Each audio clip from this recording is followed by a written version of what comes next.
Welcome back to the show, everybody. This is Dynamo's Dozen, and this is a bonus episode that we're bringing you this week. Joining me on this episode, all the way from, where should I say? Fighting slums of Ballyhaise, County. Parts unknown, yeah. The 353. Friend of the show and long-time supporter of the show, Sean McKiernan. Sean, how are we?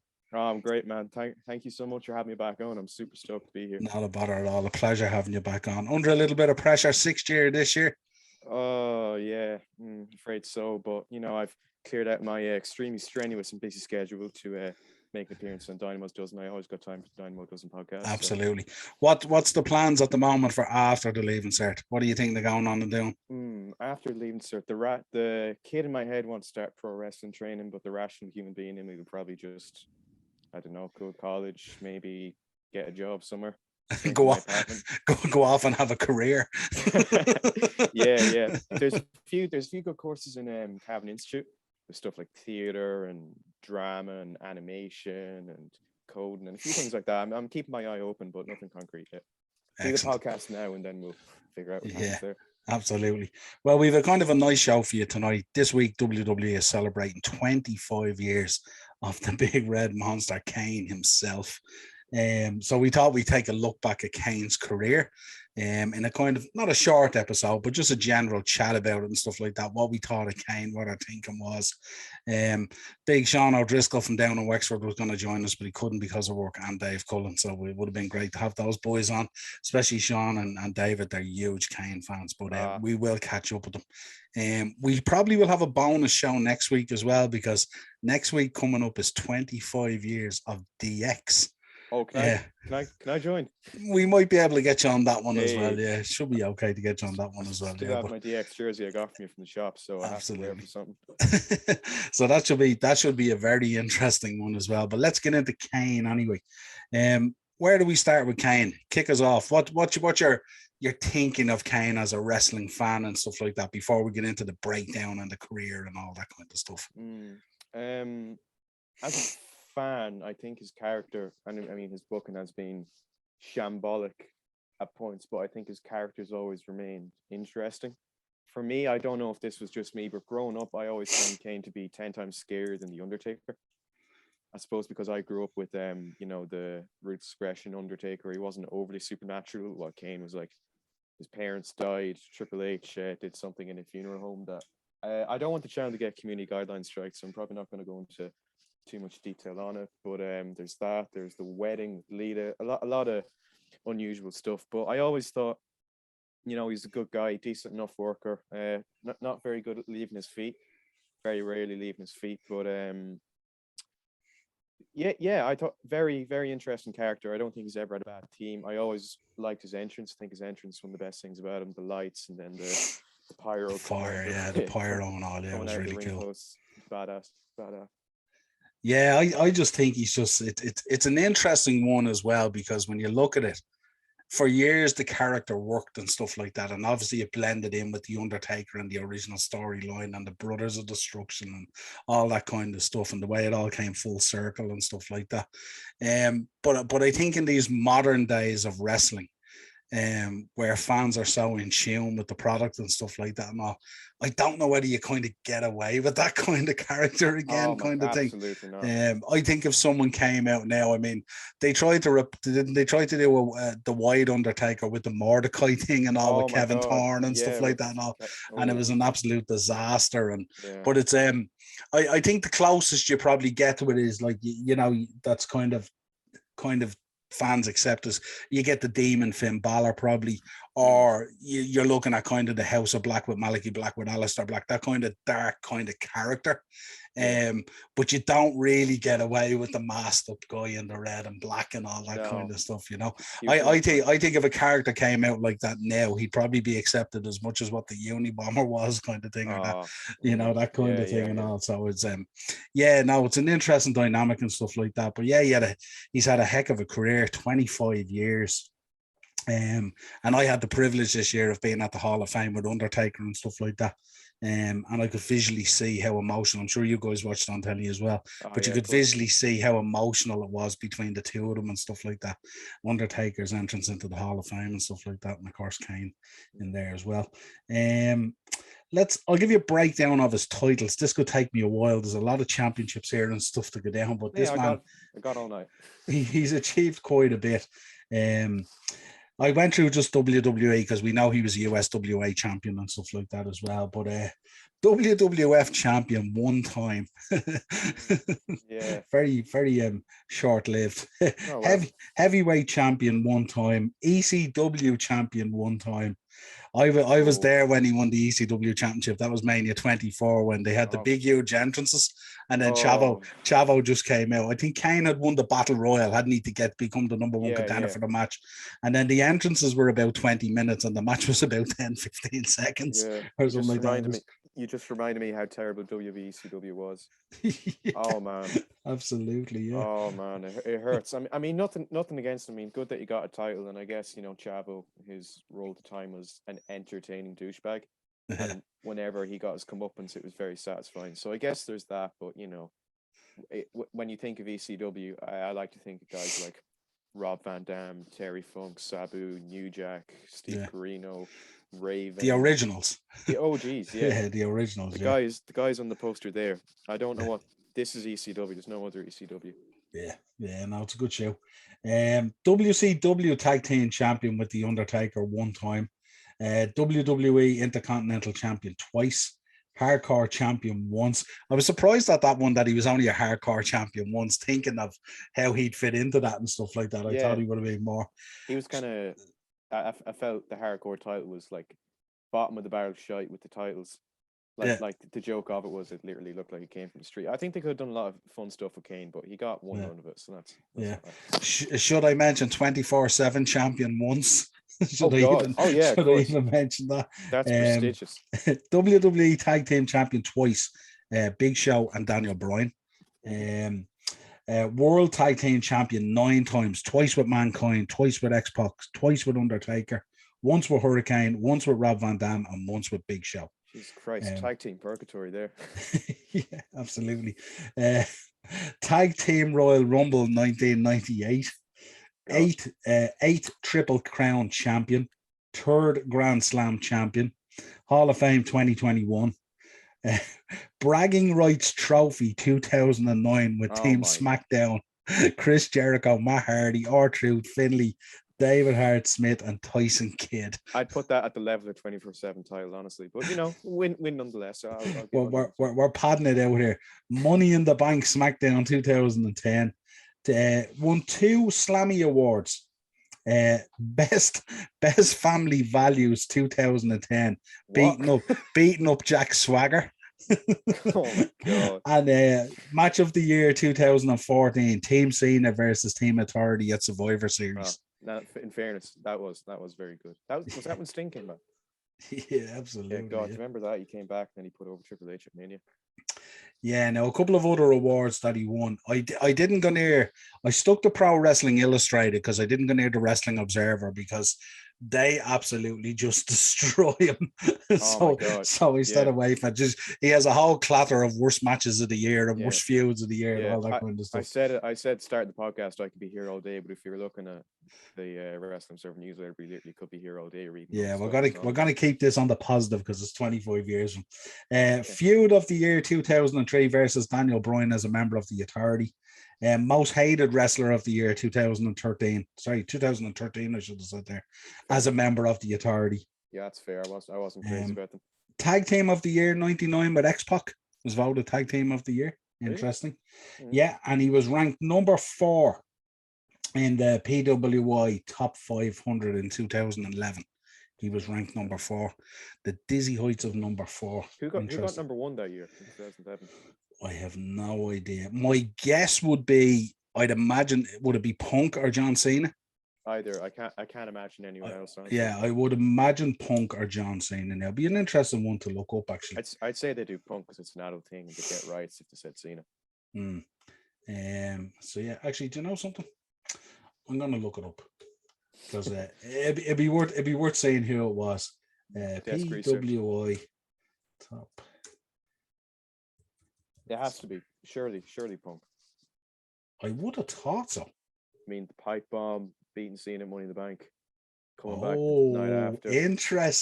Interesting. Do you know who number 1 was? Who? John Cena was number 3. And CM Punk, as far as I know, is CM Punk even listed in this? Hang on. He's not even listed. What year were they watching?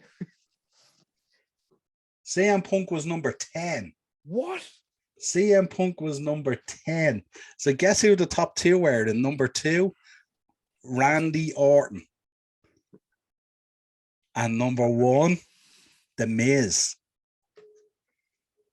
There you go. Speechless. There you go. The child in me is visibly angry, like physically angry. The child in me, if I found that out, I'd punch a hole through my wall or something. But no, Miz was, best heel in the company at the time. Like, I legitimately hated him. Yeah. So that's why I learned he's more than earned his own in the company. And Randy in 2011, I think Randy was all right in 2011. Obviously, interesting. Better years, but so talk us through. I've a listing of matches here, but talk us through some of the highlights before we talk about some of the matches. Talk us through some of the highlights of Kane's career that stick out in your mind and stuff like that from his intro, of course. Oh man, well, one that comes to mind right away actually came from my recommended because the Deadlock podcast, which is the boys from New Legacy Inc. and Impulse, they review old episodes of Raw and Nitro, and they reviewed one in 2003.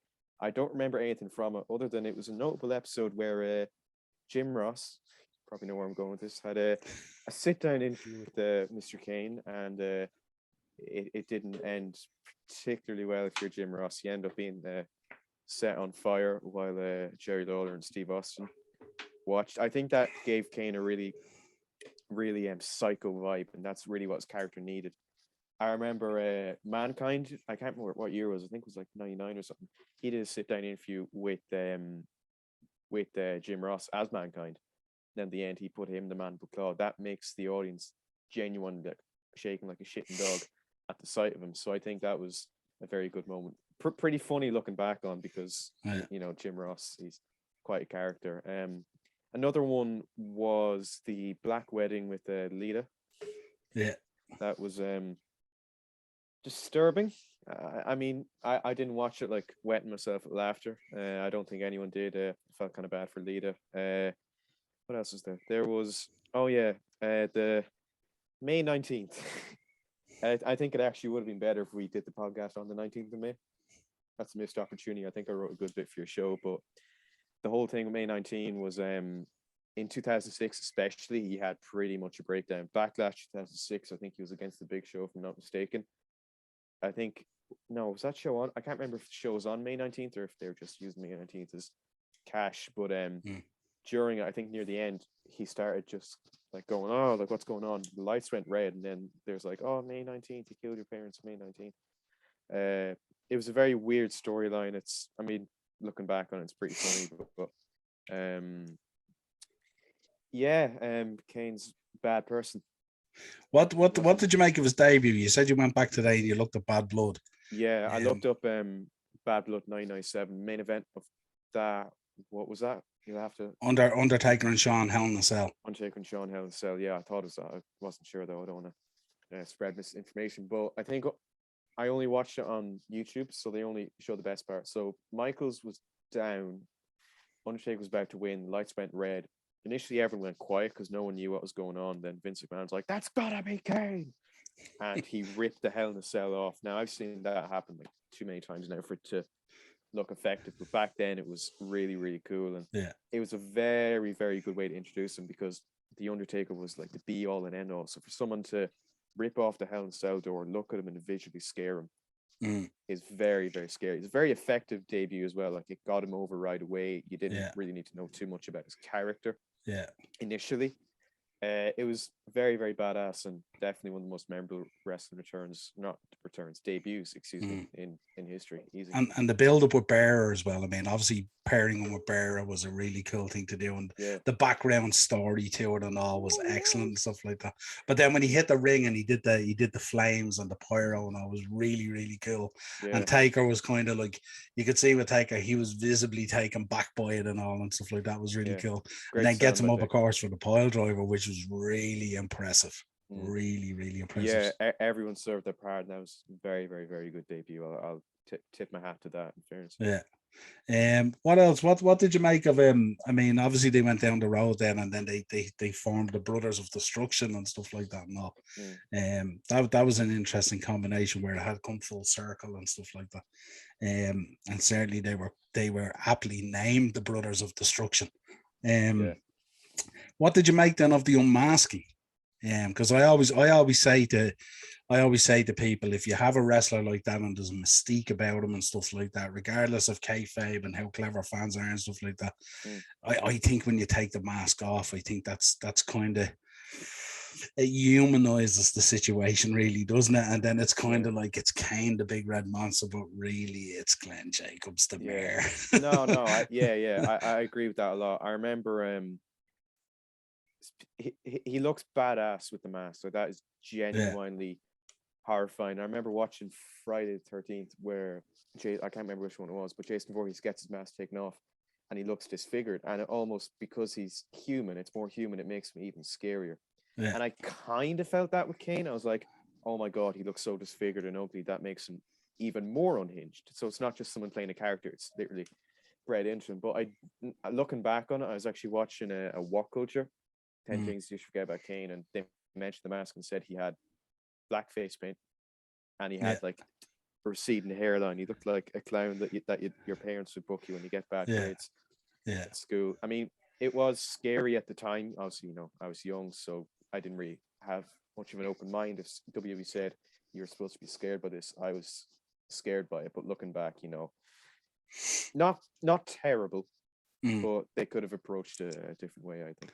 Yeah, I think when they had sold you the storyline that this guy had nearly been burnt to death and come back from the ashes, basically, kind of thing, And then when they took the mask off and you look at him, it was kind of like as if they had gotten a bit of coal and rubbed it around his face or something like that. You know what I mean? It didn't look great at all. I was kind of, when the mask was coming off, I was kind of expecting kind of, like Freddy Krueger type of skin, burnt, blistered skin, and instead I got a little bit of kind of black war paint and stuff that. Got something on my face, and something like a really bad haircut that you would get or something like that. It just didn't. It didn't really hit, I mean, I hate to break it to you, but being deranged doesn't give an excuse for a bad haircut at all. At all. I got the haircut done especially for the podcast. Like I prepared in advance, but he didn't. But it felt like a 5-minute DIY. If they did it right and his whole face was burned and his skin was almost pink and you could almost see it peeling off, I think that's disturbing. You don't want to think anyone's like that, and that would add a lot of layers. But as you say, Freddy Krueger, like horrible, disfigured, burnt, and that's what they want him to be. Like he played a slasher. See no evil. You think he'd look, a little bit deranged and stuff, but no. No. Absolutely, what did you make of then? I mean, if me and you sat in a booking meeting and I said, I'm going to put Kane together with Daniel Bryan and this team, hell no. What was you thinking on that at the time and stuff? That was it was an interesting combination to put together. Yeah, very interesting. In terms of work rate, I think they're excellent. I mean, Kane's been around block and Dynaston's a very, very established indie wrestler. Their styles, though, now obviously it worked fine, and they're actually one of my first introductions to Kane. And my neighbor next door, who was like 6 at the time, became a Kane mark out of it. I didn't think it would work, but I am happy that it did work because I like both of them, and I don't remember any of them doing particularly anything to note at the time. So if they wanted to stay relevant, they had to do something, and it worked. Like some of the segments they got, the segment where they're at the anger management class, with Dr. Shelby and Brian screams at the kid with the sheep mask. Then the dad's like, "Oh no, he's playing sheep in the nativity play," and Brian's facials and his deadpan comedy and all that was excellent. They were a very, very, very good team. And their reunion in 2018, 2019, Yeah. I think that was really good as well. But you know, it was elite, especially the rap they did. What were they called?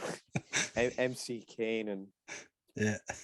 something. Well, I think that shows how versatile that Kane is, because he could be very scary and demented and stuff, but then he had comedic chops. And Bryan as well, he was I wouldn't say he was a charisma vacuum. Well, he kind of was when he was Bryan Danielson at the start.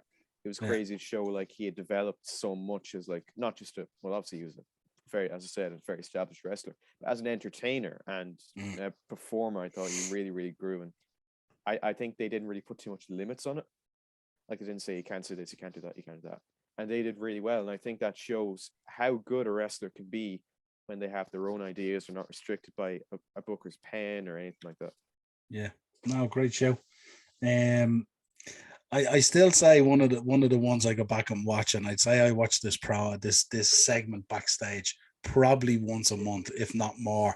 And it's the one, remember when he was with Hogan and Rock? And he took off, he was taking off the boys, and then he mentioned for all the Canaanites and all this kind of thing. I remember the Rock, Canaanites. He was like this. I thought it was such a brilliant segment. But again, probably because he was Kane and he was the monster and stuff like that.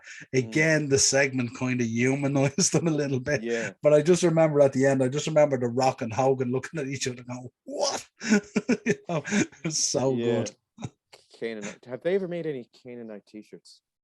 I don't know. I'm not too sure. If they didn't, they should have. If they do, I'm getting one right now. I'm getting one after we get off the air. Yeah, no, it was. I always go back and I look at that one and I go, that is just so funny when they actually do, as you said, when they take the shekels off and they let you do a little bit of stuff. Yeah, it can be just comedic, like that quality. Shows versatility. You can do it all. Yeah, absolutely, absolutely brilliant. Hall of Fame 2021. Very well earned. Very, very. You talk about, Canaanites, Team Hell No, May 19th. You have to do a lot of stupid shit. Katie Vick in particular. I don't know how much we're going to go into that. He got through Katie Vick. He came out the other side. I think that alone, it's not worth Hall of Fame. It's worth face of the company, Grand Slam title, every championship on you, your own statue, your own ice cream bar, all that. But he's made it in Hall of Fame. It's not just who's a good wrestler. It's about memorability and moments. And Kane certainly has his moments. And I couldn't be happy for him to be in the Hall of Fame. Same with Undertaker. Yeah, and we should actually preface, we were talking before the show, and today is the anniversary of the beginning of the Katie Vick storyline and stuff like that. Jesus wept. Thank God I wasn't even a fetus when it happened, but I'm so sorry. It was on my YouTube recommended, and my innocent eyes checked it. Just Kane and Undertaker, they were cool. I want to look at the older footage before my time. Yeah, it's kind of like you heard about it and you're going. You hear about it and you laugh and you think my friend is like a drama queen. He's exaggerating this so much. Absolutely. Yeah, absolutely. Yeah, and then he kind of he went into the Authority, which was a very interesting dynamic. Corporate Kane, yeah. Again, humanizing him, but not in a scary. Well, I suppose scary because we've all had like a douche boss or a douche teacher or a douche like executive to a boss or something. Yeah. But then again, as I was saying about Chavo, he's a heel, he's a prick. You want to see him get his comeuppance. So when he finally does at the hands of Bryan or Cena or whatever babyface mid-carder was around during that period, you feel satisfied, you feel good about yourself. Again, I go back to versatility. Like he can be a monster who accidentally set fire to his house and killed both his parents. I'm not sure how you do that accidentally, but I've never been to their house before. I don't know what the living circumstances are like. I don't know what the insulation is like. That very quickly becomes an accident when you're being interviewed by the police. It was an accident, officer. I didn't mean it. How do you interview Kane? Imagine him, the guard station with the mask and the hair and the gloves and absolutely. And then becomes the mayor of Knox County. Humanizing. Talking about the whole route of this man's career being more and more humanized all the time as he goes along, and then and then arrives in politics.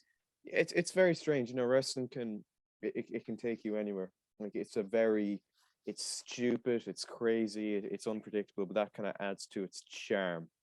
But then again, I would have hard times going up to Kane and say, "You have my vote," because if I say I don't have my vote, I don't think of Glenn Jacobs, politicians, coming like, "Oh, okay, well, thank you for your consideration." I think of Kane, the wrestler who killed his family while burning them down, and killed a drunk girl called Katie Vick, and set a commentator on fire and stuff. But yeah, absolutely, yeah. But no, he's getting on well with it, so power to him, you know. Yeah, he's doing well. He's very strong views on the likes of gun laws and stuff like that and all. The only thing I would say is sometimes his timing of his social media posts could be a little bit better or a little bit more sensitive, let's say. I've seen a lot of fans have actually turned on because of those views.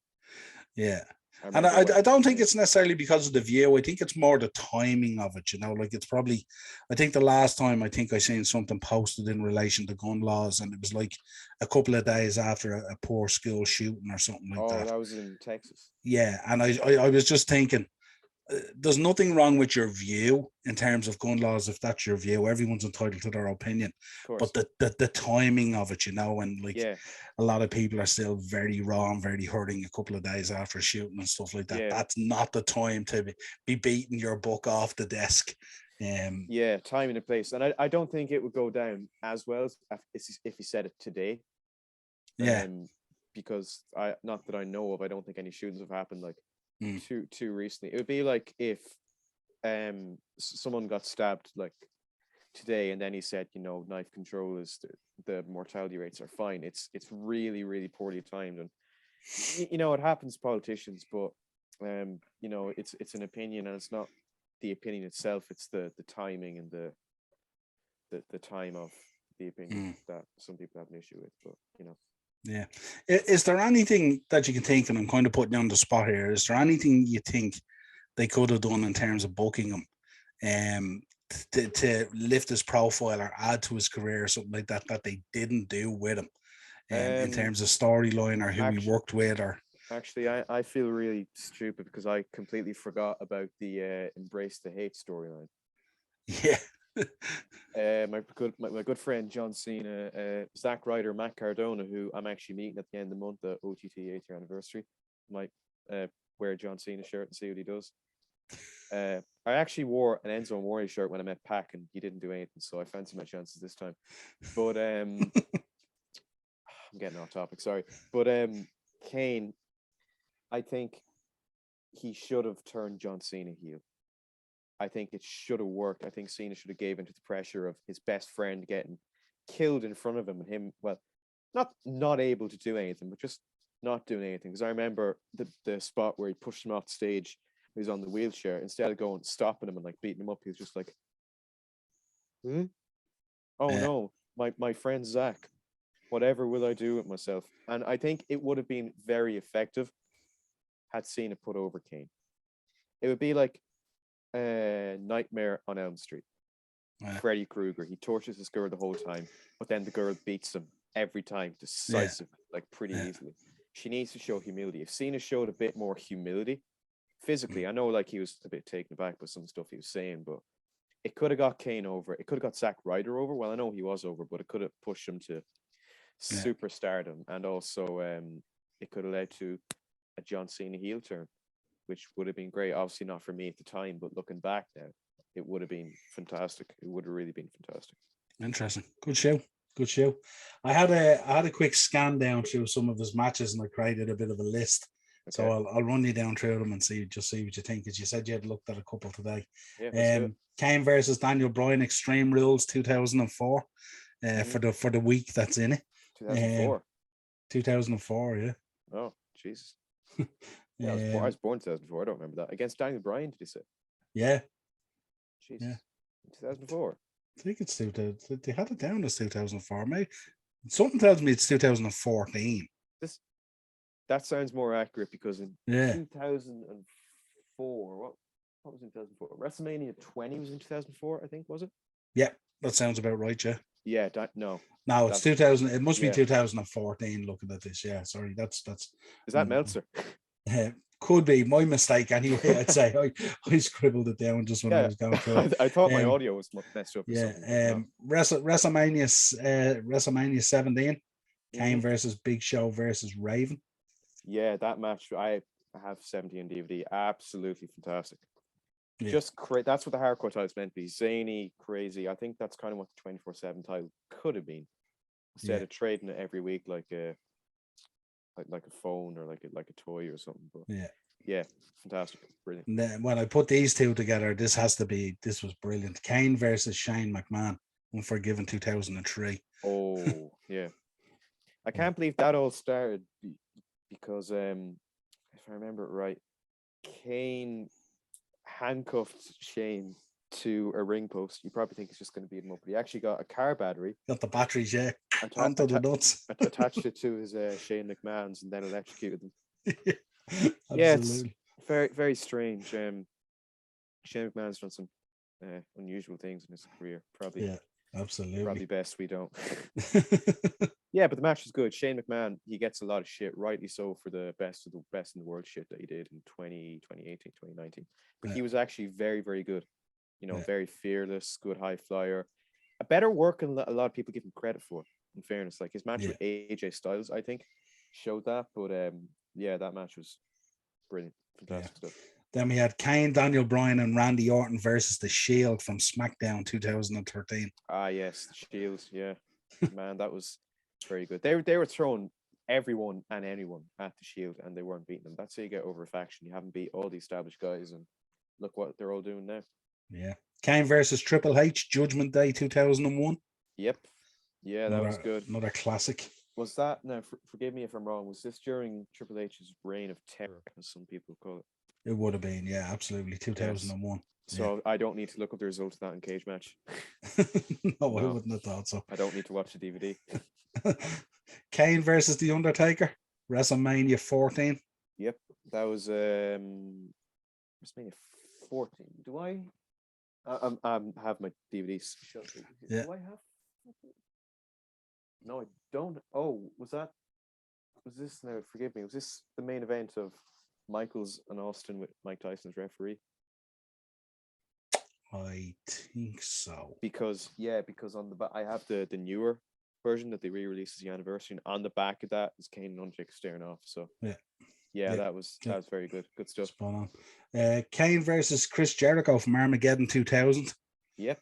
Another good one that makes the list. And of course, Kane versus Steve Austin on Raw, June 29th, 1998. Yeah, little before my time, but I mean, Austin never had a bad match on Raw. I mean, biggest draw in wrestling history, bar none. Here's another one I'll throw at you with the Shield as well, just to reaffirm your point. Kane, Daniel Bryan, and Ryback versus the Shield from TLC 2012. Oh my God, yeah. Talk about, throwing whatever shit at the wall and seeing what sticks. Yeah.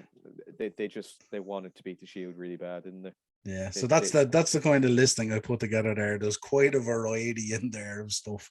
Yeah, he's very seasoned. I feel he's had kind of every type of match. Yeah, absolutely. Any others you watched, or any others you want to care to mention? Well, when he was feuding with Daniel Bryan, I don't know if this was before Team Hell No or if it was forming, or because they had the feud before Team Hell No, didn't they? Yes. Yeah, so this was SummerSlam 2012. Had a match with Daniel Bryan. I think it ended in like Bryan getting a roll up. I think Bryan pretty much got squashed for like 90% of it, and then won with a roll up because we can't have any nice things. Another one that springs to mind was Kane versus The Undertaker, WrestleMania. Was it 20 or 21? I think it was a casket match, and it was Kane without the mask. So this would have been Ruthless Aggression. Maybe. I may or may not be wrong. I don't think I am. I hope not. I'm not too sure. What was? Yeah. Or was it 20? Or no? Was it Kane and Umaga or something? Casket match. Or was it? You know what I might have to do? I might actually have to get the DVD and look at the back of it and see. Yeah. Oh man. Oh, they're so far away. I don't know if I should. He had a casket match with someone at WrestleMania. If someone in the comments could correct, please. I don't know. I'll get it for you here. Yeah, thank you. Kane. I could do with the exercise though. Now that I think of it, but no, I'll stay. I'll let you do the hard work. I'm the guest. I think it was. It has to be 20 or 21. Or was it? No, 23 was Undertaker and Batista. That didn't happen. 24, Undertaker and Edge. 25 was a future president of the United States of America. Now I'm going to look it up here now and we get it.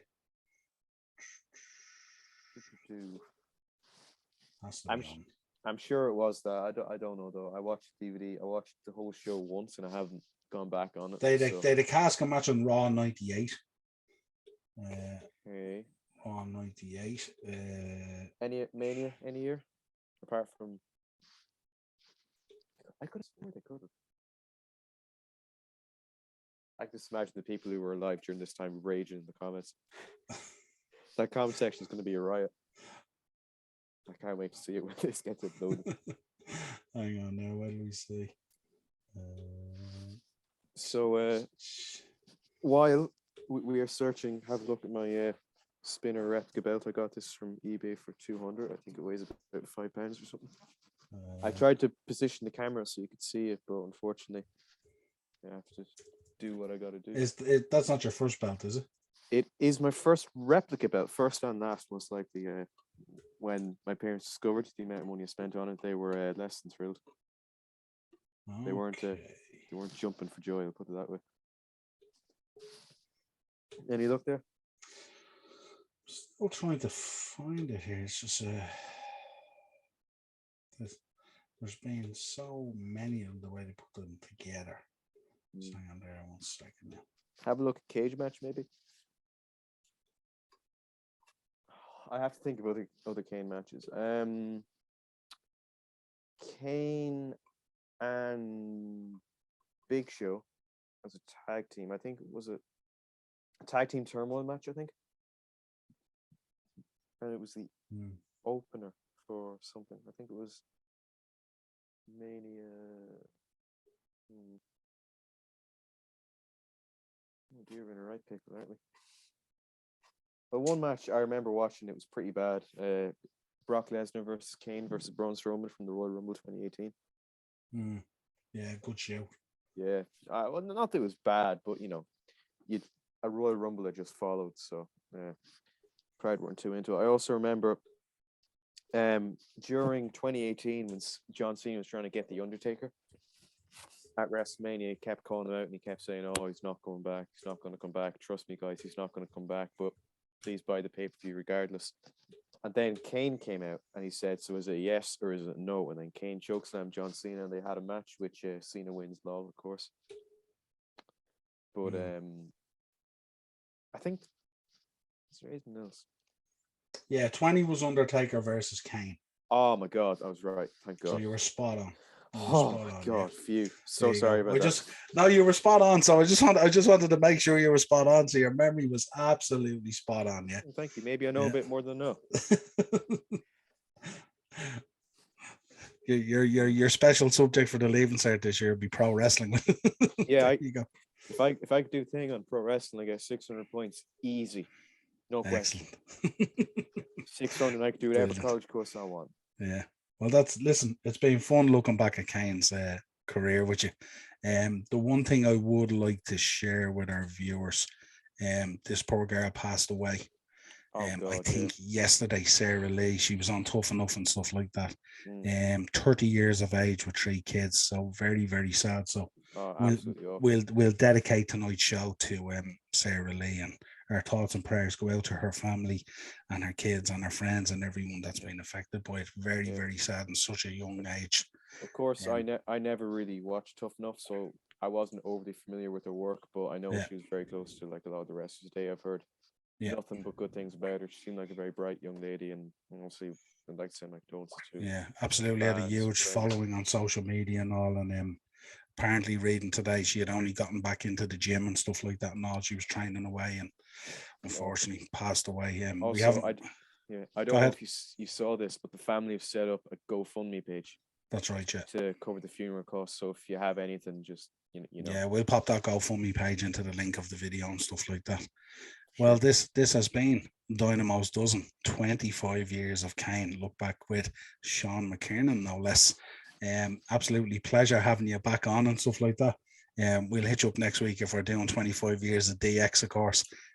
Probably be a more upbeat, more fun episode, I would imagine, because Kane's career is quite dark all along the way and stuff like that. So yeah, it's like sort of it's like when one week you review a horror movie and the next week you review an action movie or a comedy or something like that, something different. Yeah, exactly. Back to normal service, fun, cans, frolics, all that. So yeah, so glow sticks. Glow sticks, exactly. So glow sticks, finger chops, and promos. What else? Cocks. Oh yeah, cocks and spray paint and poo. Yeah, especially on McMahon and them. But hopefully the Spirit Squad. Spirit Squad. Eugene. Absolutely, yeah. CM Punk in London. What else? Vince McMahon. Yeah. Poor Vince McMahon. I felt there'll be a lot to unbox. DX have done quite a bit in the last 25 years. Yeah. Well, if I am around, this may not be the last time you'll see my face here, so hopefully so. But thank you so much for having me on. I was super stoked. I always enjoy your company. You're a great person to talk to wrestling with. You always have such a great mind for it. And thank you. And I hope to be able to pop to the shop at the end of October with my friend. And I'll get absolutely. A few things, maybe a few DVDs of Kane, maybe a few Kane bits, a few Kane bits and bobs, because I don't have much Kane stuff at all here. I only have one poster and a few DVDs with them, but yeah, absolutely. Add to the collection, of course. Yeah. Well, listen, it's been a pleasure having you on as always. I'm flattered here with what you're saying to me and stuff like that. Ian never treats me this nice. Yeah, Ian, grow up here. This man does more for this podcast than you know. He's got kids to feed and stuff, and I'll replace you. I got kids. Hard times. Listen, an absolute pleasure. If you want to contact the show, you know where we are. We're out on all the socials under Dynamo's Dozen. Sure. And we will be back next week. We'll be reviewing the outcome of Extreme Rules, and hopefully the White Bunny is all sorted out. Oh, I hope so. I'm getting sick of it. And we'll also be taking a look back at 25 years of DX. Until next time, my friend, a pleasure. Cheers. Extreme EC Dub.